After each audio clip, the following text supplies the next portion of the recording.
Bom dia, bom dia, vamos dar um tempinho aqui, vamos ajeitar mais um pouco aqui, para a gente iniciar aqui.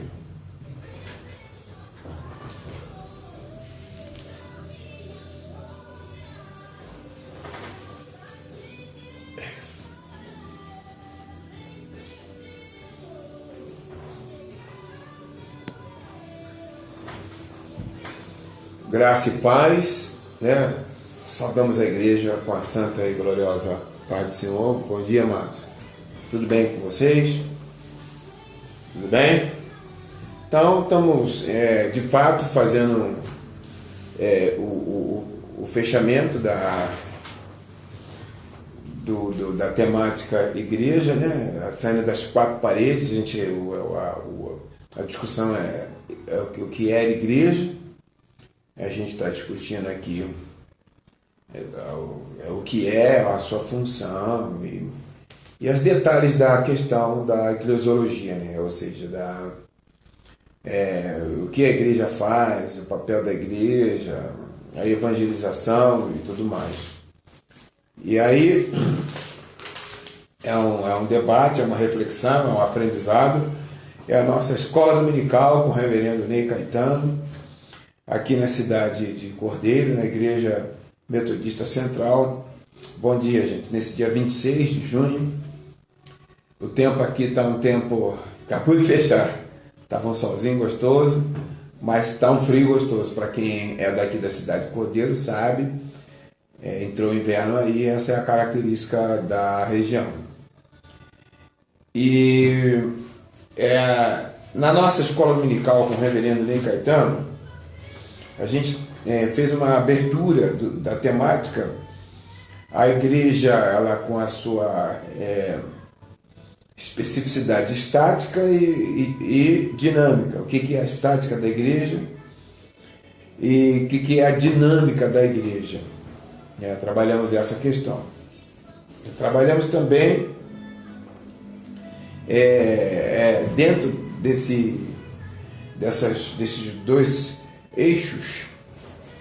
A parte estática é a estrutura, os documentos da igreja, e a parte dinâmica é a igreja agindo, são a realização dos concílios que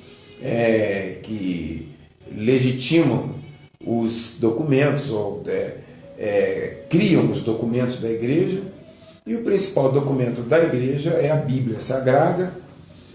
E da nossa igreja, o segundo documento são os cânones, E existem as normas, Existem vários documentos. Bem antigo aqui, um documento antigo, Manual de Procedimento Pastoral, tem os cânones, e assim vai.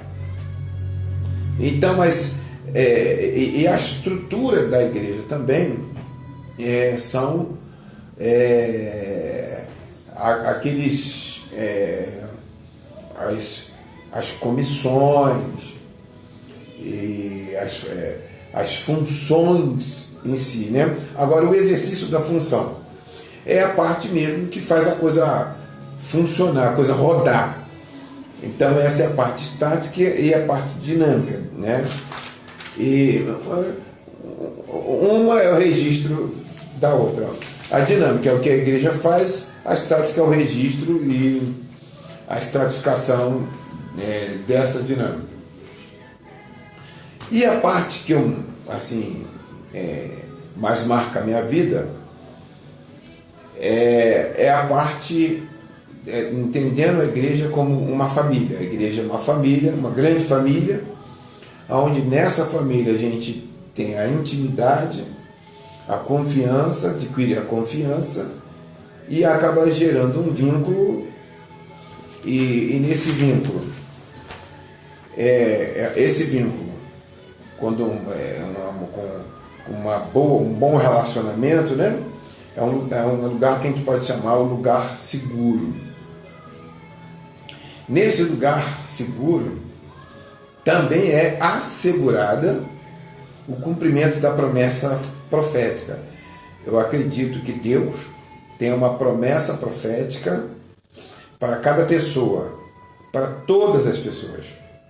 E ali é onde está assegurado o cumprimento dessa promessa. Ali Deus vai cumprir, porque você vai se estruturar, você vai se preparar, você vai ser lançado na missão pela qual Deus criou você. E aí, você estando no lugar seguro, em plena aplicação da promessa, ou realização da promessa profética, isso traz uma paz interior. Então, essas são atribuições e consequências, desdobramentos da igreja como uma grande família. Agora, para viver o que a gente vai trabalhar, para você viver a igreja, o ser igreja, você tem que, agora já é um indivíduo, a igreja que é formada por pessoas, a igreja é formada por pessoas, são pessoas. A igreja não é estrutura, ela não é só a parede, né? Que é a parte estática, né? A igreja, ela é feita de pessoas, né? A igreja, então isso aqui, o terceiro ponto, é feita, igreja é feita de pessoas. Agora, é o seguinte, pessoas, para você ser igreja, ou ser da igreja, um dos desafios é combater o seu eu, né? Dominar o velho homem, você vai, de alguma forma, você vai ser instruído, vai ser habilitado, ou vai ser notificado, ou cientificado, que você não pode viver como você vivia no mundo, né? Você vai ser uma nova criatura, né? Um novo ser, um novo homem, né? E uma nova criatura. Então o que acontece? A primeira coisa que a gente aprende é a necessidade de sufocar, de aplacar, de inibir o nosso eu. Há filósofos que eles entendem que a religião ela é um inibidor da selvageria que há dentro do indivíduo humano, do ser humano. Ele deixa de ser um cidadão, né? Ele é impedido de, né, viver numa comunidade, ou ele vai viver na comunidade de uma forma inapropriada, né? Então o que acontece? Ele vai ser a religião, dentro dessa compreensão da filosofia, ela inibe o animal e ajuda a expandir o racional, assim dizendo, né? Essa é a interpretação. Então, como resistir a esse eu? É o que a gente vai trabalhar, como se render à vontade dele, né? Do Senhor, do Deus da igreja, do Pai da igreja, do Senhor da igreja. Então é o que a gente vai tratar hoje, fechando assim, como uma compreensão o principal elemento constitutivo da igreja, o ser humano, as pessoas. Então, mas para você ser igreja, é esse aspecto que nós vamos estar abordando hoje aqui, e eu acredito que aí a gente encerra essa temática e aí a gente avança. Ok? Vamos orar e a partir daí nós vamos ao estarmos orando, a gente inicia então nossos trabalhos desta manhã. Senhor nosso Deus e Pai, nós pedimos que Tu nos abençoe, que nos dê a Tua graça, nos dê a Tua misericórdia, e essa manhã de aprendizado a gente tenha, Senhor, uma construção, né? Um avanço, um aperfeiçoamento da nossa compreensão do que é ser igreja, do que é a igreja e o nosso papel. E que a gente também nós fazemos parte disso que é a igreja. E nos ajuda, Pai, a compreender isso e avançar nessa função, avançar nesse papel que foi destinado a cada um de nós. Muito obrigado, Pai, nesta manhã, pela oportunidade de estarmos refletindo sobre esta temática, sobre a Tua palavra, as coisas do Teu reino, no nome do Senhor Jesus. Amém, amados. Amém, Senhor. Então vamos lá. Mateus 12 e o verso 50, a gente vai avançar. Era 12,6, mas na verdade está lá no encarte. Né? Aqui quem está maior do que o templo, no 12,6, aqui quem é maior do que o templo, que é o Senhor da igreja. Mas nós vamos trabalhar aqui não sobre o Senhor da igreja, vamos falar sobre o elemento que é a igreja, o elemento que faz a igreja, ela ser o que ela é, né? Porque é parte dela. Porque qualquer que fizer a vontade do meu Pai, verso 50 de capítulo 12 de Mateus. Porque qualquer que faz a vontade do meu Pai celeste, esse é meu irmão, mãe e mãe. Então, isso aqui eu usei para a questão da grande família, mas o que é o integrante dessa família? Quem é o integrante dessa família? Quem é esse integrante? É a pessoa que resiste ao seu eu. Aí eu pergunto, como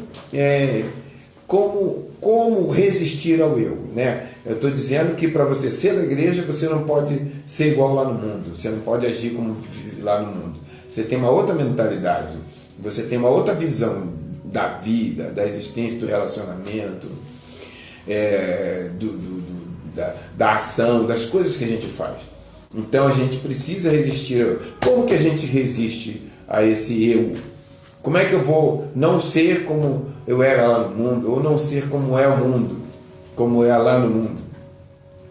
Como é que eu faço isso? Né? E ao mesmo tempo se render à vontade do Cristo, fazer o que o Cristo quer e não fazer o que eu quero. Essa renúncia necessária para identificar um cidadão do céu, ou ser reconhecido como igreja. Como é que eu faço? Bom, então eu levantei aqui, entre outras coisas, eu levantei assim uma linha de compreensão analítica, né? Como pontuando assim que a gente precisa saber por que eu faria isso, antes de como eu trabalho aqui nesta manhã. Por quê? Por que eu faria isso? Por que eu sufocaria o meu eu? Por que eu abriria mão da minha animalidade? Né? Por que eu seria espiritual e não carnal? Por quê?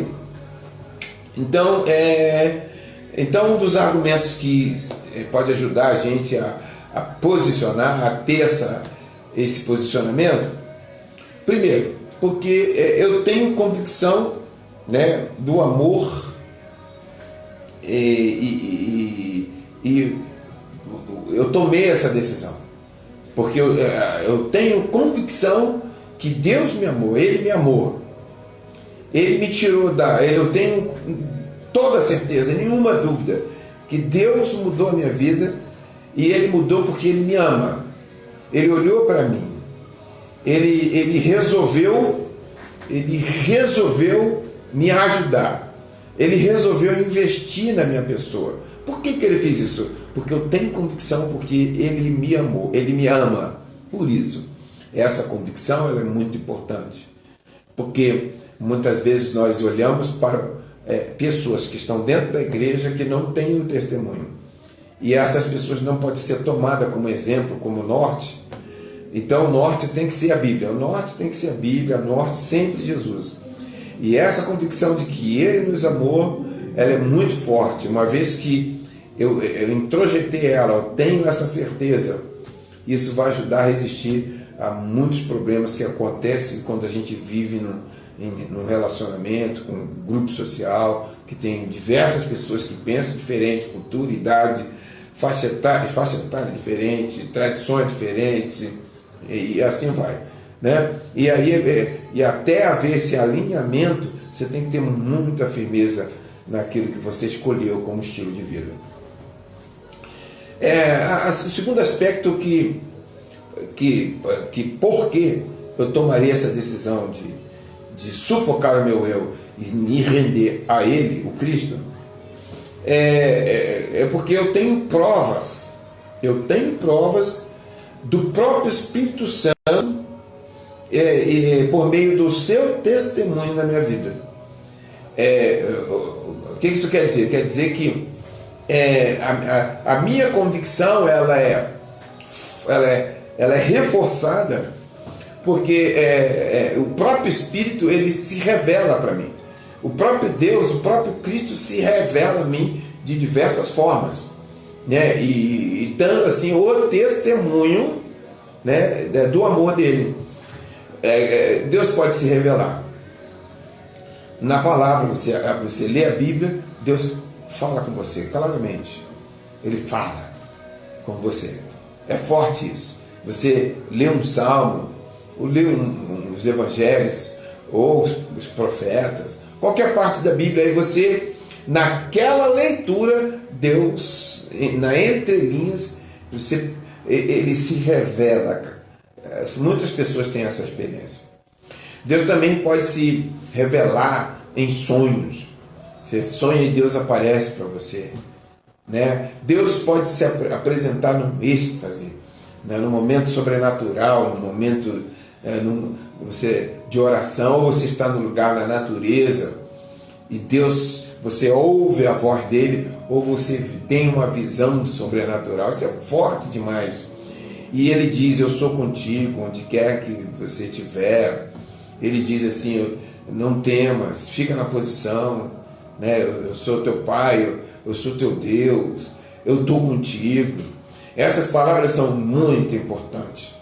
E muito importante por quê? Porque não são, ninguém está dizendo que Deus disse, Ele mesmo diz para você. Isso é demais. Isso é demais. Isso fortalece, isso mantém você na convicção, fortalece a convicção.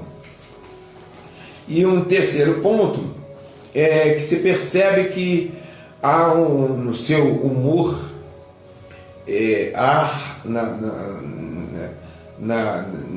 no seu comportamento, uma tranquilidade. Você adquire uma tranquilidade. A sua certeza é porque você tem paz verdadeira no seu interior. E você não vive demonstrando uma falsa convicção. Você não é um hipócrita dentro da igreja. Você é crente. Isso é diferente. Tem muitas pessoas dentro da igreja que pensam que são crentes. Como é que a gente sabe? Elas, ao serem provadas, isso é muito forte, elas não resistem, elas pecam, elas não obedecem, elas não se submetem à vontade, ela não se submete ao querer de Deus, e o seu eu prevalece contra o ele. Não que pudesse prevalecer, porque o combate é dentro do seu interior. A guerra é interior. É a carne contra o espírito. O seu espírito e o Espírito Santo. Né? Mas sendo que o Espírito Santo dentro de você é apenas um observador.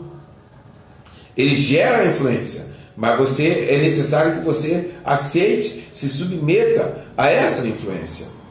Então, se você é um falso crente, você não é convicto, você não tem um testemunho, então logo você não tem a paz.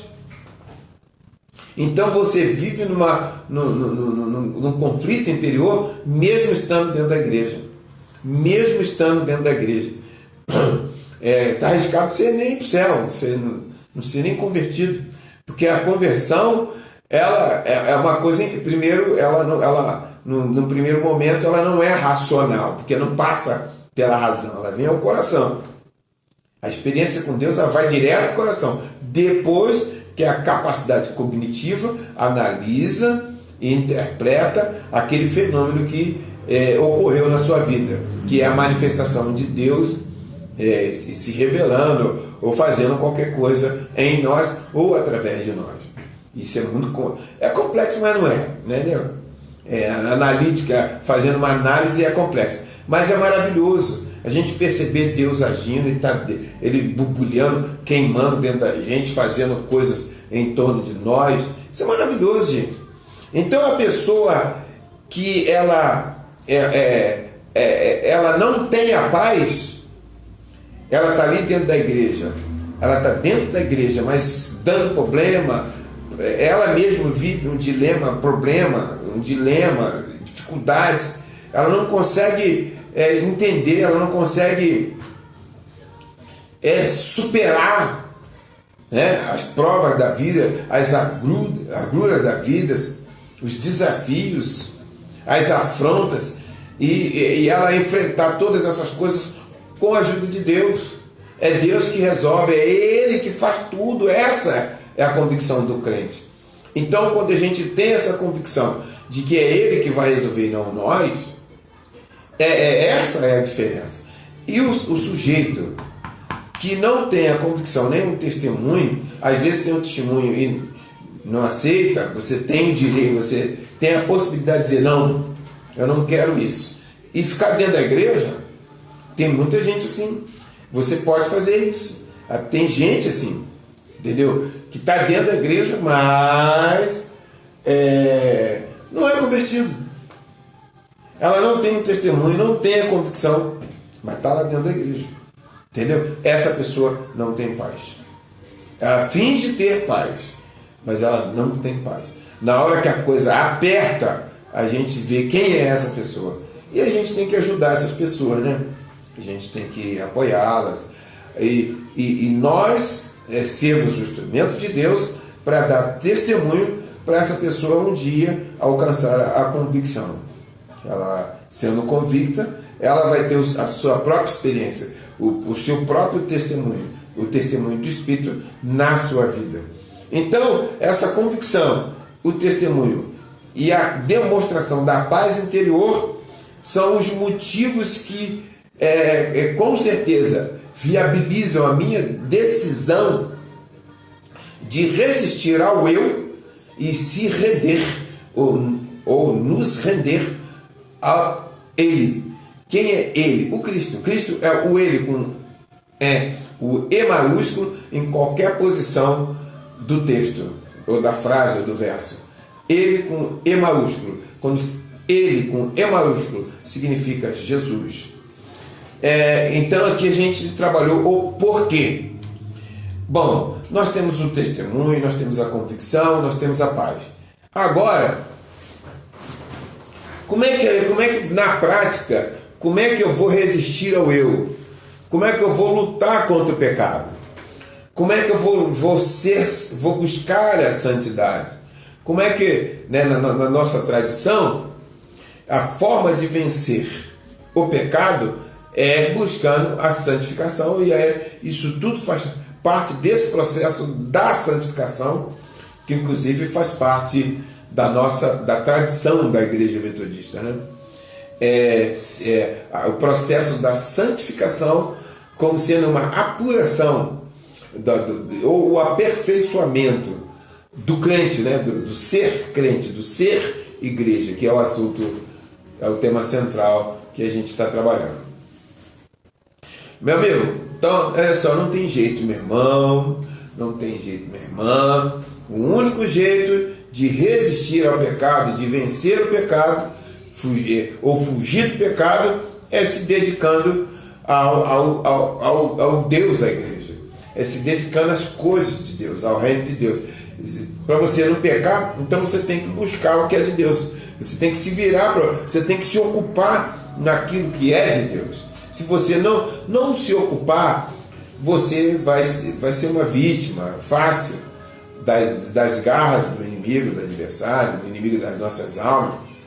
Então, se dedicar a orar, ler Bíblia, ler textos, conviver com os irmãos, né? Interagir com os irmãos, as irmãs, interagir com o contexto da igreja, tudo que a igreja faz, que a gente já viu aqui, já estudamos em vídeos anteriores.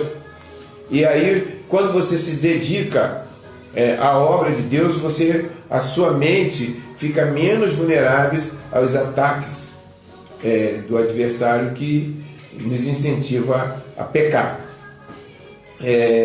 Eu estou com alguma dificuldade assim, de ver alguns comportamentos, porque domingo, eu entendo que domingo é do Senhor. Eu acho que assim, acho que todos os dias da vida a gente tem que estar dedicado a Deus, temos que estar dedicado ao Senhor, temos que estar dedicado a Ele. Porém,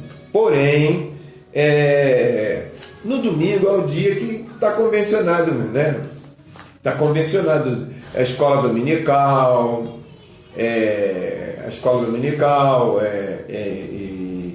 evangelização, culto, né? Os ensaios do louvor, treinamento para evangelizar, né? Congresso, retiro espiritual, essas coisas todas, quando a gente está envolvido, e isso ajuda você a não pecar, né?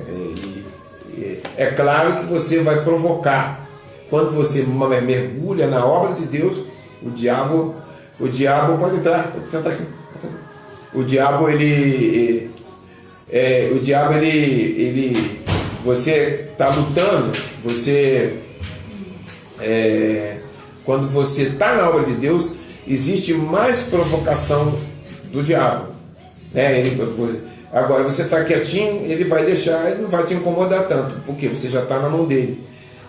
Pode sentar. Aquele ditado, né? Tem uma historinha assim, que diz assim, que uma pessoa está em cima do muro, aí o demônio está do lado de cá e o anjo do Senhor está do lado de cá, né? Aí o anjo vem para cá, pula para cá, e o demônio lá quietinho, né? Aí a pessoa, no fim da história, fala assim, mas por que o demônio não está chamando a atenção igual o anjo, que quer que ele vá para o lado dele? Aí a pessoa responde, porque o demônio ele já tem a pessoa no lugar que ela quer, em cima do muro. Entendeu? Então, fazer a obra de Deus é uma forma de fugir do pecado, não ser influenciado pelo pecado. Outra coisa interessante também que pode ajudar a gente a não pecar é se cercar de pessoas que desejam a mesma coisa, pessoas que entendem isso, pessoas que querem isso. Um ditado no meio evangélico, né? A brasa ela tem que estar perto do braseiro, juntar com as outras brasas para elas serem mais incandescentes. Então, se a brasa está fora do braseiro, ela vai esfriando até morrer, até se apagar. Mas se a brasa ela se aproxima do braseiro, ela vai se juntar com as outras brasas, ela vai emitir a caloria, o calor, a luz. Então, a gente tem que se cercar das pessoas que desejam a mesma coisa, que têm a mesma visão, porque a gente vai se ajudando, vai compartilhando, a gente vai colocando as dificuldades e vendo como que o outro superou, como ele venceu, que pode ser algo que sirva para você, ajudar você a vencer, a ganhar essa luta da carne contra o espírito. E o terceiro ponto, que de como resistir ao eu e se render ao ele, fazer o que ele quer. Então, para resistir ao eu, é preciso conhecer o ele. Né? Olha só o que eu estou falando para você. Para você ganhar o eu, do eu vencer o eu, a sua carne, você tem que conhecer o ele. Eu estou fazendo essa brincadeira com os pronomes, porque é uma forma de fixar. Quem é ele? O eu é a minha carne, o eu sou eu, é a carne, é o meu velho homem, velha criatura. Quem é ele? É o Deus da igreja, é o Cristo, Jesus. E conhecer ele, quanto mais eu conheço ele, eu me apaixono. pela proposta, eu passo a entender o seu amor pela igreja, pelas nossas vidas. A gente passa a entender por que ele fez o que fez, tudo que ele realizou. E a gente passa a entender as suas características, a sua personalidade. Então, nós precisamos conhecê-lo. E a melhor ferramenta de conhecê-lo hoje é a Bíblia. A Bíblia, ela é temática. Em cada um dos livros da Bíblia, Jesus ele aparece. Nem que seja uma forma de demonstrar o que ele pensa, o que ele é, o que ele gosta, o que ele não gosta. O Cristo, em cada livro da Bíblia, o Cristo tem um simbolismo, tem uma indicação que aponta para Cristo, em cada livro da Bíblia. O que eu quero dizer para você? Que quem estuda a Bíblia, estuda o próprio Cristo, a pessoa do próprio Cristo. Ler e estudar a Bíblia é a mesma coisa que você conviver com uma pessoa e a cada dia entendendo aquela pessoa. O que ela quer, o que ela gosta, o que ela não gosta, né? Aquilo que entristece ela, aquilo que alegra ela. Então, quanto mais você convive com a pessoa, mais você compreende aquela pessoa e aquela pessoa compreende você. E a Bíblia, ela demonstra, ela revela o caráter de Cristo. É isso que a Bíblia é.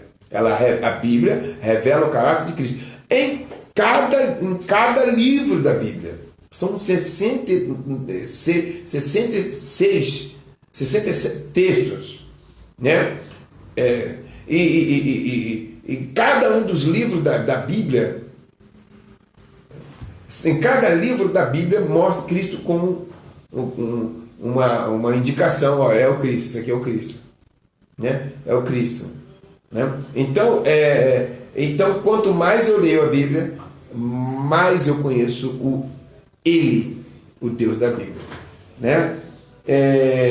39, são 30 e 27, então está certo, 39 com 27, são 39 livros no Antigo Testamento e 20... Pode chama ele lá para ele entrar aqui. Pode chamar ele para entrar. 39, então, são 66 livros da Bíblia, né? São 66 livros que apontam a pessoa do Cristo, né? A pessoa do Cristo. Então é isso aí, gente.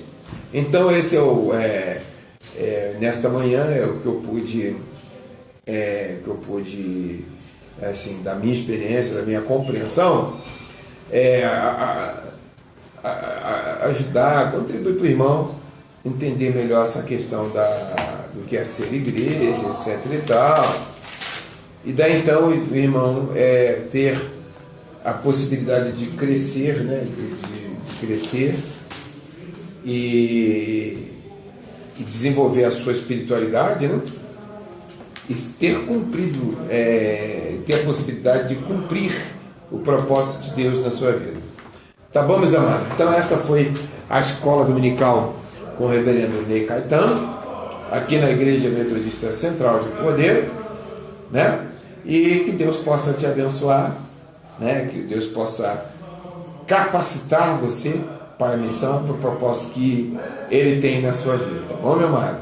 Que Deus abençoe você, tá? Eu vou pedir a Deus agora para te abençoar, tá ok? Prepara aí, que Deus vai abençoar você. Nosso Deus, nosso Pai, toma esse que está no alcance, esse que está, né, recebendo essa instrução sobre as coisas de Deus.